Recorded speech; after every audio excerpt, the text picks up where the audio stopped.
Salut la team Nico du sport. L'avenir des Girondins de Bordeaux est au cœur des discussions depuis de nombreuses semaines, voire même de nombreuses années pour ceux qui suivent ça depuis le début des problèmes d'un club historique du football français. Ça s'est singulièrement accéléré depuis 24 heures, on fait le point.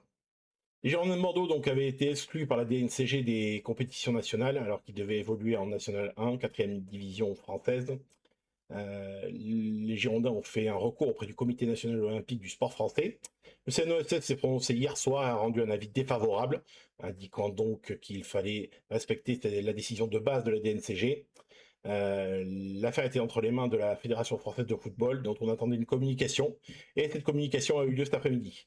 La FFF donc a communiqué cet après-midi, a incité les Girondins à s'en tenir à la décision de base, donc l'exclusion des compétitions nationales, indiquant surtout que ce n'était plus à elle de décider quoi que ce soit, puisque la DNCG est une entité de la FFF, mais que c'était aux Girondins de continuer à faire des recours s'ils souhaitaient le faire.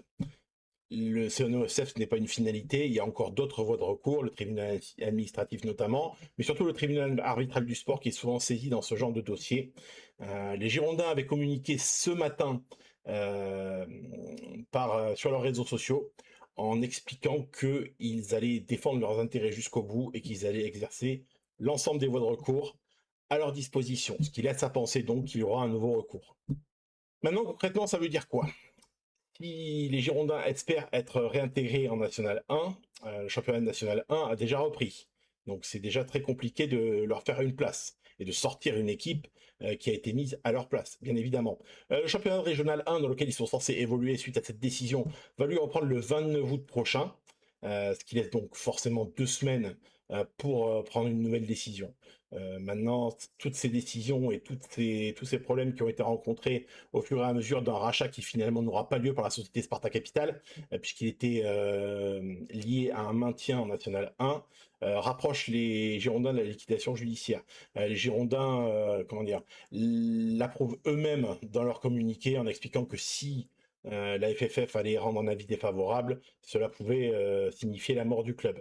La mort du club, elle se rapproche malheureusement pour les supporters girondins qui sont toujours très nombreux et très fidèles à leur club d'origine. Mais il est clair que cette décision conjointe du CNOSF et de la FFF rapproche un peu plus les Girondins de la liquidation judiciaire. On devra avoir des nouvelles très prochainement quant à la décision des Girondins de continuer de faire un recours ou alors d'accepter leur sort. C'est pas fini, mais ça s'en rapproche. C'est peut-être là, on se rapproche clairement de la disparition d'un club historique du foot français.